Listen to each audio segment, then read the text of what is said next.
Hello students, welcome to tech study with learn channel. मैं आपका subject teacher Mahesh Kumar.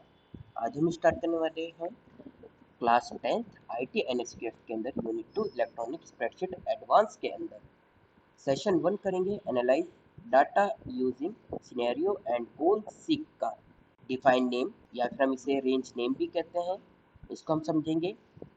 Second topic करेंगे इसमें हम using consolidating data and then creating subtotal. इसमें define name के बारे में नहीं लिखा हुआ है, बट मैं आपको समझाऊंगा क्योंकि ये ज़रूरी है कि आप कैसे किसी भी सेल को उसके नाम से डिफाइन कर सकते हैं। तो हम थ्योरी पार्ट भी लेंगे और प्रैक्टिकल भी लेंगे। ऑलरेडी प्रीवियस क्लास में हमने स्प्रेडशीट की बेसिक कैलकुलेशन समझी थी, स्प्रेडशीट होता क्या वो समझा था और कैसे इसे स्टार्ट किया जाता है, कैसे सेव किया जाता है इसमें, और डिफरेंट टाइप के सॉफ्टवेयर के बारे में पढ़ा था।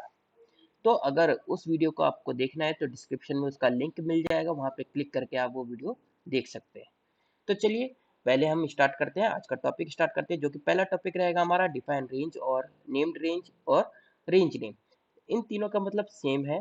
तो जैसे कि आप जानते हो रेंज क्या होती है। स्प्रेडशीट सॉफ्टवेयर, कोई सा भी सॉफ्टवेयर हो, चाहे वो ओपन ऑफिस कैल्क हो या फिर आपका एम एस एक्सेल हो, सब में जो रेंज हम सेलेक्ट करके जब नाम डालते हैं तो बहुत ही इम्पोर्टेंट हमारे लिए वो काम करता है।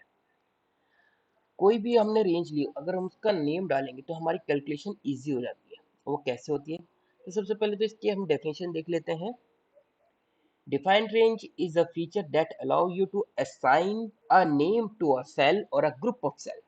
डिफाइंड रेंज में क्या होता है, एक ऐसा फीचर है जो कि अलाउ करता है ताकि हम नाम डाल सके, नाम दे सके किसी भी सेल का या ग्रुप ऑफ सेल का, तो उसे डिफाइंड रेंज। जब हम कई सारे सेल, ग्रुप ऑफ सेल का नाम रखते हैं तो उसे डिफाइंड रेंज बोला जाता है। एग्जाम्पल के तौर पे बाय डिफॉल्ट जैसे सेल का नाम क्या होता है A1, ओके। या फिर अगर हम रेंज लेते हैं, हमने A1 से लेकर B2 तक लिखा तो A1, फिर रेशियो का साइन आता है, डबल डॉट आते हैं, फिर B2। डबल डॉट का मतलब क्या होता है, रेशियो का साइन होता है, और वो बताते हैं कि ये इतना ग्रुप ऑफ सेल है। अब हम A1 रेशियो B2 का नाम हम डाल सकते हैं, जैसे हमने बजट टोटल डाल दिया, जैसे एग्जांपल में आप देख रहे हो ये बजट टोटल है, ये हमने डाल दिया, तो उसका सेल का नाम क्या हो जाएगा, A1 से लेकर B2 बजट टोटल हो जाएगा। एक डेफिनेशन और है, range name allow you to create meaningful categories in your spreadsheet. Range name डालने से ये क्या करता है, आपकी स्प्रेडशीट में एक मीनिंगफुल कैटेगरी क्रिएट कर देता है, जिससे क्या होता है कि formula becomes easier and complex spreadsheet become more readable. तो जो फॉर्मूला होता है वो बहुत इजीली हम एंटर कर सकते हैं, और जो स्प्रेडशीट के अंदर कॉम्प्लेक्स स्प्रेडशीट होगी वो आसानी से रीड की जा सकती है। तो जैसे अगर हम रेंज नेम दे देते हैं, तो अगर उसे रिमूव करना है तो इसका शॉर्टकट की है Ctrl+F3। एक चीज याद रखना, ये जो शॉर्टकट की है ये ओपन ऑफिस कैल्क के अकॉर्डिंग है। अब हम इसका प्रैक्टिकल देखेंगे और उसके बाद हम कंसोलिडेटिंग डाटा करेंगे। आप लोगों के लिए ऑलरेडी मैंने ओपन ऑफिस कैल्क ओपन कर रखा है। इसके अंदर मैंने 3 शीट बना रखी है ताकि आपके लिए काम इजी हो जाए। पहले मैंने डिफाइन नेम के नाम से शीट बनाई है, सेकंड कंसोलिडेट के नाम से, एंड थर्ड सब टोटल के नाम से। तो सबसे पहले हम डिफाइन नेम यानी कि रेंज नेम समझेंगे कि क्या होता है। तो जैसे कि हमने बताया कि अगर हम ग्रुप ऑफ सेल का नाम डाल दें, नेमिंग कर दें, तो उससे हमारी कैलकुलेशन इजी हो जाती है और कॉम्प्लेक्स स्प्रेडशीट भी हम आसानी से समझ सकते हैं। तो जैसे कि हमने A1 है, इसमें हमने डाला, थोड़ा सा जूम कर देते हैं हम, हमने यहाँ पे डाला 4, 4 डाल दिया, यहाँ पे 5 डाल दिया, यहाँ पे 7 डाल दिया, यहाँ पे 2 डाल दिया, 8 देन 7। अब हमें इसका टोटल चाहिए, तो आप टोटल करने के लिए क्या करोगे, या तो ऑटो सम का फॉर्मूला पुट करोगे। तो अगर हम ऑटो सम का फॉर्मूला करते हैं तो ये जैसे सिग्मा लिया, तो ये बाय डिफॉल्ट, जैसे कि प्रीवियस क्लास में मैंने बताया था कि बाय डिफॉल्ट जहां भी हम फॉर्मूला पुट करते हैं तो उसकी प्रीवियस वाले सेल्स को वो लेता है। तो यहाँ पे आप दोनों सेल को सिलेक्ट कर सकते हो, उसके बाद एंटर मारोगे तो आपका आंसर आ जाएगा। तो ये तो था कि आपने सेल का ले लिया, सेल के जो नाम ऑलरेडी थे जैसे A1 B2, तो वो हमने वो ले लिया, लेकिन हमें इसकी जगह नाम रखना है। और हमारा ये काम इजी हो जाए। तो वो कैसे होगा, इसके लिए हम क्या करेंगे, इन सेल को सिलेक्ट करेंगे। हमने ये सेल को सिलेक्ट कर दिया है। अब हम जाएंगे, या तो हम यहाँ से नाम रख सकते हैं नेम बॉक्स से, लेकिन आपको मैं यही बोलूंगा कि आप यहाँ से नाम ना रखें, आप डाटा में जाइए, डिफाइन रेंज कीजिए। ओके, और यहाँ से आपने सपोज यहाँ पे लिख दिया आपने क्लास 10, हमने क्लास 10 डाल दिया। इसको हम ऐड करेंगे और सिलेक्ट करके ओके कर देंगे। ये हमारा क्लास 10। अब आपको क्या करना, आप कहीं किसी भी सेल में चले जाइए। सपोज मैं यहाँ पे चला जाता हूँ, ये कौन सा सेल है हमारा, C11। अब हम क्या करते हैं, C11 में फॉर्मूला पुट करते हैं, इक्वल टू लिखा, सम लिया, सम लिखा, ब्रैकेट लगाया हमने, और यहाँ पे हम जो हमने नाम रखा था, हमने नाम क्या रखा था, क्लास 10, ब्रैकेट क्लोज करेंगे। देखिए आंसर क्या है, 33। तो समझ में आया।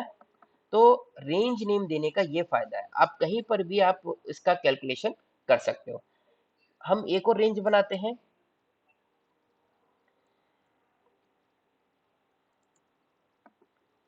से हम इसको एंटर कर देते, एक और रेंज बना के देखते हैं। हमने ले लिया 11, देन 14, देन 12, उसके बाद 15। ओके, अब इसका हम रेंज बनाते हैं, इसको सिलेक्ट करेंगे, फिर से आपको डाटा में जाना होगा और वहां पे आपको डिफाइन नेम करना होगा। उसके बाद हमने क्लास 10 एक कर दिया है। ओके, ऐड करेंगे और इस पे क्लिक करके ओके कर देंगे। अब हमें ये दोनों को ऐड करना है, इक्वल टू सम, उसके बाद ब्रैकेट लगाएंगे हम, और हम क्या करेंगे, रेंज का नाम यहाँ पे डालेंगे। तो पहली हमारी रेंज थी क्लास 10, देन उसके बाद आप सेमीकोलन लगाओगे, सेमीकोलन इस तरह का साइन होता है। आफ्टर दैट आप सेकंड रेंज का नाम लिखोगे जो कि है क्लास 10 ए, ब्रैकेट क्लोज करोगे, एंटर मारोगे। ठीक है, तो दोनों रेंज का यहाँ पे टोटल आ गया है। ओके, क्लास 10 हमारी ऊपर वाली रेंज है और क्लास 10 ए हमारी नीचे वाली रेंज है। ओके, इतना है समझ में। तो इस तरह से आप रेंज डाल के, यानी कि जो आपने रेंज सेलेक्ट करी है उसका नेमिंग करके आप कैलकुलेशन कर सकते हो। तो ये तो था हमारा डिफाइन नेम, रेंज नेम भी कह सकते हैं आप, मतलब कि नेम रेंज भी कह सकते हैं। अलग अलग सॉफ्टवेयर में अलग अलग नाम से ये जाना जाता है। तो ये कैसे करते हैं, आपको सेल को सिलेक्ट करने होंगे, जो भी रेंज है उसको सिलेक्ट करना होगा, डाटा में जाना होगा, डिफाइन रेंज पे क्लिक करना होगा, आफ्टर दैट उसका नाम लिखना होगा और ऐड पे क्लिक करना होगा, देन ओके प्रेस कर देना है। चलिए, अब नेक्स्ट हम करते हैं कंसोलिडेट। कंसोलिडेट को समझने से पहले, प्रैक्टिकल करने से पहले इसका हम थ्योरी पार्ट कर लेते हैं। कंसोलिडेटिंग डाटा, इसका मतलब होता क्या है, कंसोलिडेट का मतलब होता है मजबूत। और अगर हम स्प्रेडशीट में देखते हैं तो कंसोलिडेट का जो वर्क होता है वो होता है कि कई सारी चीजों को, नंबर ऑफ थिंग्स, उन सबको एक साथ लेके, यानी कि अलग अलग डाटा को एक साथ लेके कंबाइन करना या जोड़ना, ये हमारा कंसोलिडेटिंग का मतलब होता है, या फिर कंसोलिडेट का मतलब होता है। ओके, अगर हमें कंसोलिडेट अप्लाई करना है तो हमें डाटा में जाना होगा, डाटा ऑप्शन में, वहां पे कंसोलिडेट मिलेगा। इसका मीनिंग हम देख लेते हैं। Provide a graphical interface of कॉपिंग data, ये ग्राफिकल इंटरफेस प्रोवाइड करता है जिससे हम डाटा को कॉपी कर सकते हैं from one range of cell to another range, then running one of the dozen function on the data. हम एक रेंज ऑफ सेल के डाटा को कॉपी करके दूसरे रेंज ऑफ सेल में डाल सकते हैं, और कई सारे फंक्शन भी हम इस पे अप्लाई कर सकते हैं। ओके, अब हम इसका प्रैक्टिकल करते हैं। प्रैक्टिकल से आपको समझ में आ जाएगा कि कैसे हम कंसोलिडेटिंग डाटा करते हैं। ये हमारी ओपन ऑफिस कैलकुलेशन की शीट है, इसको थोड़ा सा हम जूम कम कर लेते ताकि आपको पूरा डाटा दिखाई दे। इसके अंदर हमने 3 टाइप के डाटा बना रखे हैं। पहला है हमारा पीरियोडिक 1, सेकंड है हमारा पीरियोडिक 2 और थर्ड है हमारा टोटल मार्क्स। पीरियोडिक 1 में राम, करण, हरि, सोहन, मोहना, इनके इंग्लिश, मैथ और आईटी के मार्क्स हैं। ऐसी पीरियोडिक 2 में भी है। और जो टोटल मार्क्स है इसको हमने ब्लैंक कर रखा है। तो यहाँ पे हम कंसोलिडेट करेंगे, ओके, टोटल मार्क्स के अंदर और ब्लैंक जगह पे भी वहां पे हम कंसोलिडेट करके देखेंगे। तो चलिए स्टार्ट करते हैं। तो सबसे पहले हमें इनका नाम रखना पड़ेगा, रेंज का नहीं। पहले हम देख लेते कोई नाम तो नहीं है, इसको सिलेक्ट करा हमने, ओके। देखते हैं कोई नाम नहीं है। यहाँ पे डाटा में चले जाते हैं, डिफाइन रेंज पे हम क्लिक करेंगे। यहाँ पे हमने लिखा रेंज 1, रेंज 1, एंटर मारेंगे, ऐड करेंगे, ओके, ओके क्लिक कर देंगे। नेक्स्ट, सेकंड पीरियोडिक 2 के अंदर हम सिलेक्ट करेंगे, डाटा में जाएंगे, डिफाइन रेंज पे क्लिक करेंगे, रेंज 2 नाम रख देंगे हम इसको, ऐड क्लिक करेंगे, देन इसको वापस सिलेक्ट करेंगे और ओके प्रेस कर देंगे। टोटल मार्क्स में जाएंगे और यहाँ से हम सिलेक्ट करेंगे और इसका भी हम नाम रख देंगे। डाटा में जाएंगे, डिफाइन रेंज पे जाके हम इसका नाम रेंज 3 रख देते हैं, ऐड करके वापस इसको रेंज 3 को सिलेक्ट करेंगे, ओके करेंगे। अब हम बार बार रेंज जो हमने बनाते हैं, ऐड करते हैं, उसको सिलेक्ट करके ओके इसलिए कर रहे हैं ताकि कोई मिस्टेक ना हो, हमें पता चल जाए कि हमारा हमने जो सिलेक्शन किया है वो सही है या गलत है, ओके। तो ये हमने रेंज बना लिया है। अब हम इसमें कंसोलिडेट करेंगे। तो कंसोलिडेट करने का सिंपल सा तरीका है, सबसे पहले में हम ब्लैंक प्लेस पे कंसोलिडेट करके देखते हैं। हमने यहाँ पे सेल को सिलेक्ट कर दिया है, किसी भी एक सेल को, डाटा में जाएंगे हम, कंसोलिडेट का ऑप्शन दिखाई दे रहा है, इस पे क्लिक करेंगे। उसके बाद ऑलरेडी जो सिलेक्टेड है इसको हम डिलीट कर देते हैं, अगर होगा तो डिलीट कर दीजिए, वरना आपको कुछ नहीं करना है। उसके बाद सोर्स डाटा में जाना है, पहला रेंज आप लोगे जिसको आपको टोटल करना है, ऐड करेंगे, देन सेकंड रेंज लेंगे, ऐड करेंगे। अब यहाँ पे आपको फंक्शन अप्लाई करना है, फंक्शन में जाना है। हमने सम ले लिया है, सम करेंगे हम सिंपल सा। आपको सिंपल ही फंक्शन लेके चलना है, कोई टिपिकल फंक्शन मत लेना। जब तक आप प्रैक्टिस ना कर लो तब तक आपको नहीं करना है, आपको सम लेके चलना है, ओके। सम हमने ले लिया यहाँ पे। नेक्स्ट हम कॉपी रिजल्ट टू, हमें रिजल्ट कहाँ कॉपी करना है, तो हम क्या करेंगे, यहाँ पर या तो हम क्लिक करेंगे, ये देखिए यहाँ पे हम गए और इसके बाद हमने ये सिलेक्ट कर दिया,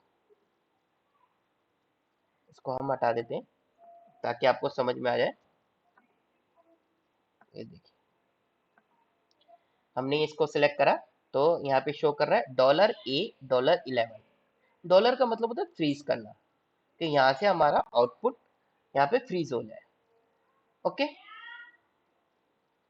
नेक्स्ट हम क्या करेंगे, मोर पे जाएंगे। अब यहाँ से हमें रो लेबल भी चाहिए, कॉलम लेबल भी चाहिए और लिंक भी करना है सोर्स डाटा के साथ, ये तीनों आपको करने होंगे। उसके बाद ओके प्रेस कर देना है। जैसे हम ओके प्रेस करेंगे तो ये हमारा कंसोलिडेट बन चुका है। अब आपके माइंड में क्वेश्चन आएगा कि सर यहाँ पे पीरियोडिक 1 नहीं आया, ना तो पीरियोडिक 2 आया, ना ही टोटल मार्क्स आया। तो आप सबको मैं बता देता हूँ कि हमने यहाँ से रेंज बनाया था, E2 से रेंज बनाया था D7 तक। यहाँ पे हमने E2 से H7 तक बनाया था और यहाँ पे हमने टोटल मार्क्स के अंदर I2 से लेकर L7 तक रेंज बनाया था। तो ये ऊपर का नहीं आ सकता, पीरियोडिक 1, पीरियोडिक 2 टोटल मार्क्स ये नहीं आ सकता। और हमने सिर्फ रेंज 1 और रेंज 2 सिलेक्ट करा और उसका टोटल यहाँ पे शो करवाया है, ओके। और जब भी हम कोई सेल मर्ज कर देते तो उसको हम नहीं ले सकते, इतना ध्यान रखना। तो पीरियोडिक 1 हमने क्या कर रखा है, मर्ज कर रखा है, A1 B1 C1 D1 ये मर्ज कर रखा है। ऐसे ही पीरियोडिक 2 में भी E1 F1 G1 H1 को मर्ज कर रखा है। टोटल मार्क्स में भी हमने I1 J1 K1 L1 इनको मर्ज कर रखा है। तो जहां भी आप मर्ज करते तो उस सेल को ना ले जब आप रेंज नेम करते हो। अब यहाँ पे आप देख रहे हो, आउटपुट देख रहे हो, यहाँ पे आपको प्लस का साइन नजर आ रहा है। जब आप इस पे क्लिक करोगे तो ये बताएगा कि राम का रेंज 1 मार्क्स बताएगा, राम के रेंज 2 के मार्क्स बताएगा। ओके, उसके बाद राम का टोटल बता रहा है हर मार्क्स के। तो यहाँ से आप हर स्टूडेंट का, इसको जूम करके देख लीजिए,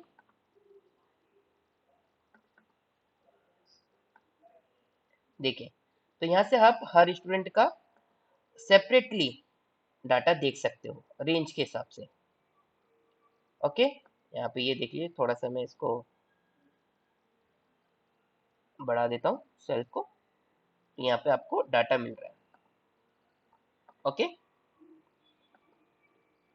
और इसको वापस मिनिमाइज करना है तो आप माइनस के साइन पे क्लिक करोगे तो वापस ये मिनिमाइज हो जाएगा। इतना है समझ में? तो ये कंसोलिडेट डाटा है। अब हमने जो ब्लैंक बना रखा है टोटल मार्क्स का, इसके अंदर हमें चाहिए डाटा, तो हम क्या करेंगे, हम जाएंगे डाटा के अंदर, जाएंगे कंसोलिडेट पे जाएंगे, क्लिक करेंगे, देन उसके बाद हम जो ऑलरेडी पहले बना हुआ है उसको रिमूव कर देते हैं। ओके, पहला हम रेंज 1 लेंगे, ऐड करेंगे, देन रेंज 2 लेंगे, ऐड करेंगे, उसके बाद यहाँ पे हम जाएंगे रेंज 3 पे जाएंगे, मोर पे जाएंगे, और यहाँ से आप रो लेबल और कॉलम लेबल लगा लीजिए, और लिंक टू सोर्स डाटा भी करके देखिए, आपको पता चलेगा आउटपुट क्या आता है, और मैं मतलब भी बताऊंगा कि वो मैसेज क्यों शो कर रहा है। ओके, अब ये यहाँ पे ये देखिए, ये बोल रहा है कि reference can not be inserted above the source data. वो क्यों? क्योंकि ऑलरेडी हमने ये डाटा बना रखा है तो उसके अंदर वो नहीं लेगा, इतना ध्यान में रखना है।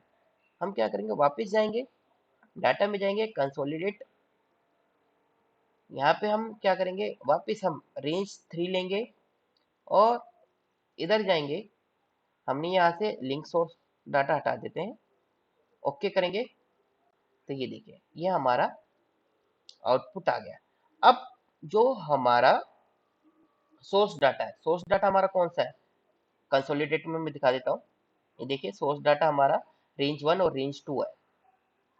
ओके, तो हम यहाँ पे अगर सोर्स डाटा में चेंजेस करते हैं, जैसे सपोज करो हमने कर दिया 12, एंटर मारेंगे, तो देखिए राम के डाटा में कोई चेंजेस नहीं आया है, ठीक है। बट यहाँ पे हमने, यहाँ पे देखिए, जब आप नीचे बॉटम में दिखाई दे रहा है, ये देखिए, इसमें देखिए, इसमें चेंजेस हो गया राम के डाटा में, यहाँ पे देखिए 12, क्योंकि इसमें लिंक करा है हमने।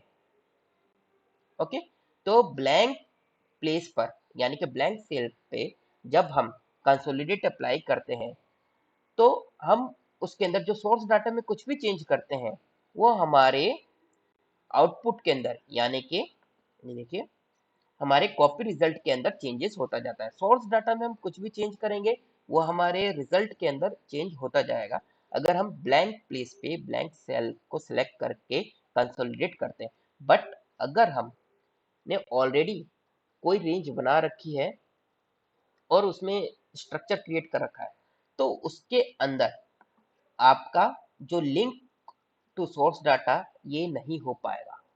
मींस आपकी जो आपने रेंज ऐड करी है, यानी कि रेंज 1 रेंज 2 ऐड करी है, उसमें कोई भी चेंजेस करोगे वो अपडेट नहीं होगा रेंज 3 के अंदर। ओके, इतना है समझ में आपको? तो ये तो था हमारा कंसोलिडेट डेटा। नेक्स्ट हम करेंगे सब टोटल। सब टोटल के लिए ऑलरेडी मैंने ये डाटा बना रखा है, तो सबसे पहले हम थ्योरी पार्ट कर लेते हैं। क्रिएटिंग सब टोटल। सब टोटल का मतलब क्या होता है? सब total is a function listed under the mathematical category. You use the function wizard because of Its usefulness, the function has graphical interface accessible from data subtotal. तो सबटोटल एक तरह का फंक्शन है जो कि मैथमेटिकल कैटेगरी के under में होता है, और इसका यूज आप कैसे कर सकते हो, फंक्शन विजार्ड में जाके इंसर्ट पे क्लिक करोगे, वहां पे फंक्शन मिलेगा, वहां से आप इसका यूज कर सकते हो। और इसका बहुत ज़्यादा यूज होने के कारण से हम ग्राफिकल इंटरफेस भी एक्सेस कर सकते हैं, और वो कहाँ से होगा, डाटा सबटोटल से हम कर सकते हैं। तो इसको थोड़ा सा हिंदी में हम समझ लेते हैं। जब आप फंक्शन विजार्ड इंसर्ट फंक्शन का उपयोग करते हैं तो सब टोटल मैथमेटिकल कैटेगरी के अंतर्गत सूचीबद्ध एक फंक्शन है, यानी कि मैथमेटिकल कैटेगरी के अंदर एक सब टोटल ऑप्शन होता है जो कि बहुत ही इंपॉर्टेंट फंक्शन है। इसको हम कैसे करेंगे, प्रैक्टिकल तरीके से करते हैं। यहाँ पे मेथड बता रखा है और वही मेथड अब हम प्रैक्टिकल वे में करके देखेंगे। हमने ऑलरेडी डाटा बना रखा है, यहाँ पे दिखाई दे रहा है। तो यहाँ पे सीरियल नंबर लिख रखा है, इसको हम थोड़ा सा चेंजेस कर देते हैं आप लोगों के लिए। यहाँ पे मैं लिख देता हूँ, डेट लिख देता हूँ। यहाँ पे मैंने लिख दिया 2010 2000, डैश लगा देते हैं, डैश लगा देते हैं, 2001 कर देते हैं। इसको थोड़ा सा हम बड़ा कर देते हैं ताकि आपको पता चल जाए। ऐसे ही यहाँ पे हमने 14/5/2002 कर दिया, 15/4/2007 कर दिया, 10/2/2009 कर दिया। इसको हम कॉपी कर लेते हैं। ये सिर्फ समझाने के लिए डेट डाल रहा हूँ मैं, ताकि आपको समझ में आ जाए। ओके, तो ये हमारा एक सिस्टमेटिक ढंग से बन गया है। डेटा हमने इसी तरह से डाली ताकि आपको समझ में आ जाए। अब हमें करना क्या है, आपको क्या करना है, इस पूरे जो आपने डाटा बनाया, पूरे डाटा को सिलेक्ट करना है। हम यहाँ पे सब टोटल करने जा रहे हैं। ओके, हम डाटा में जाएंगे, डाटा में आपको सब टोटल मिल रहा है, सब टोटल पे क्लिक करेंगे। अब ये पूछ रहा है कि आपको क्या करना है, फंक्शन कौन सा अप्लाई करना है, सम करना है, काउंट करना है, एवरेज करना है, मैक्सिमम करना है, मिनिमम करना है, प्रोडक्ट करना है, किस हिसाब से, और कैलकुलेट किसका करना है, डेट का करना है, आइटम का करना है, डीलर के हिसाब से कैलकुलेट करना है, क्या चीज करनी है। ठीक है, ये बाकी ये है ग्रुप है, ग्रुप किसके हिसाब से बनाना चाहते हो, अगर आप डीलर के हिसाब से ग्रुप बनाना चाहते हो और क्वांटिटी को करते हो आप, डीलर के हिसाब से बना दिया ग्रुप, और क्वांटिटी हम ऐड करना चाह रहे हैं, ओके करेंगे। तो ये देखिए,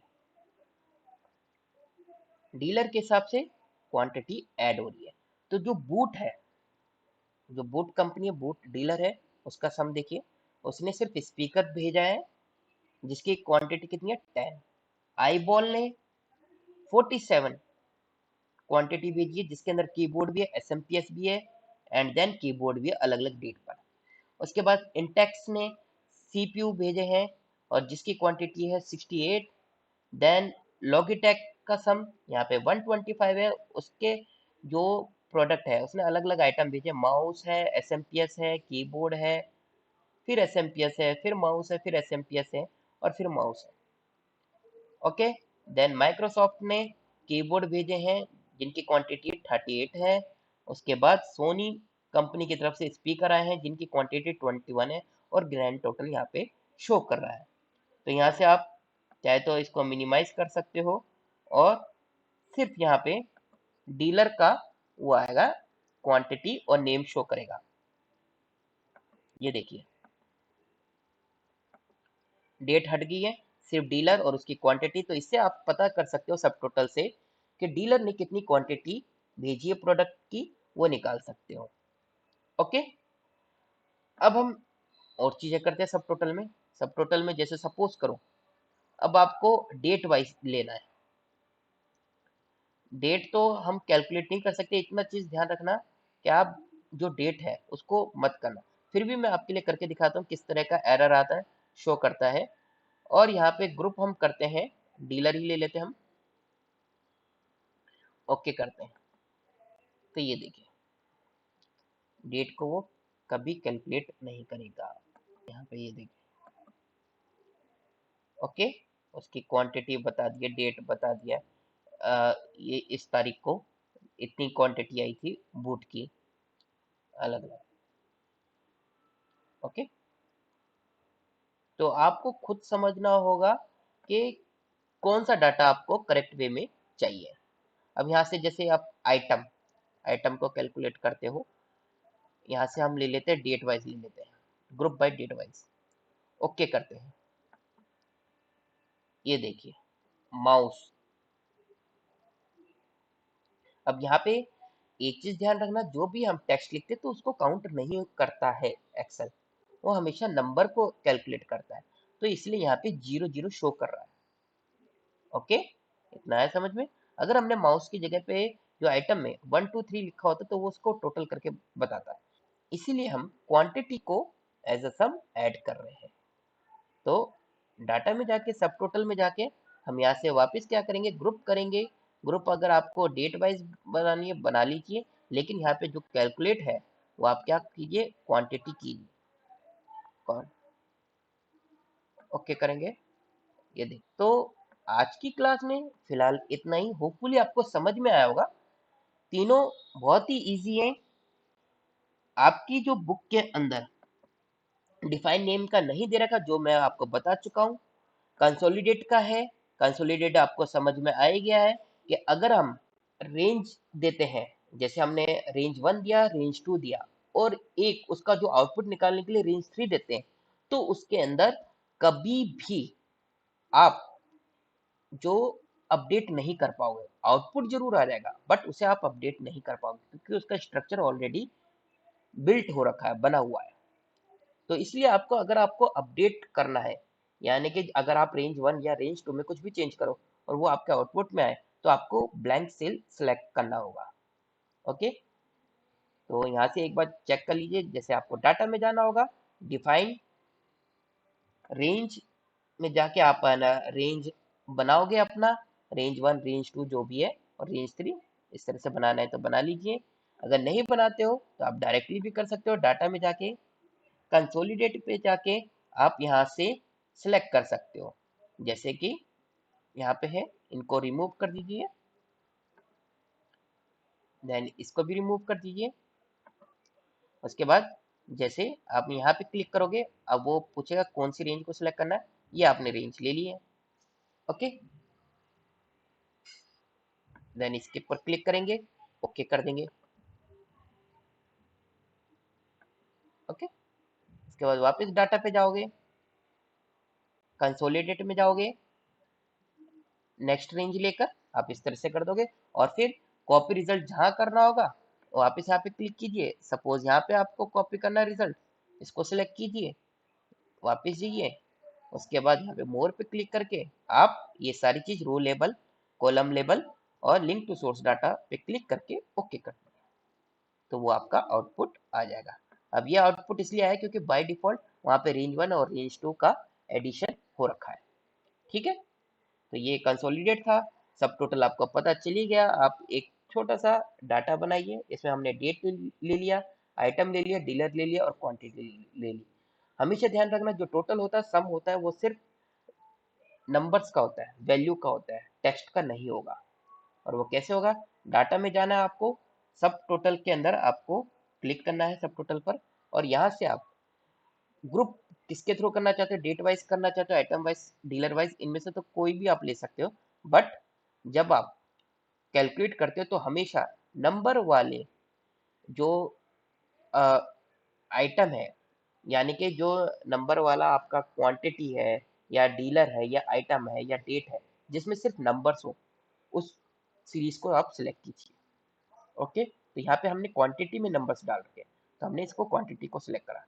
अब और भी फंक्शन आप अप्लाई कर सकते हो, count, average, maximum, minimum, product, count, S T dev, ये सारे फंक्शन आप अप्लाई कर सकते हो। उसके बाद ओके करके आपके पास आउटपुट आ जाएगा। तो ये आज की क्लास का ट्यूटोरियल होपफुली आपको समझ में आया होगा। अगर आपको प्रीवियस क्लास की वीडियो देखनी है तो डिस्क्रिप्शन में उसका लिंक मिल जाएगा। तब तक के लिए thank you and have a nice day. और जाते जाते आप सबसे रिक्वेस्ट है कि प्लीज़ इस चैनल को लाइक करें, शेयर करें, सब्सक्राइब करें। ताकि आपको लेटेस्ट इन्फॉर्मेशन आईटी सब्जेक्ट से रिलेटेड मिल सके और सीबीएसई से रिलेटेड भी यहाँ पे लेटेस्ट वीडियो अपडेट होती रहती है। At last, thank you and have a nice day.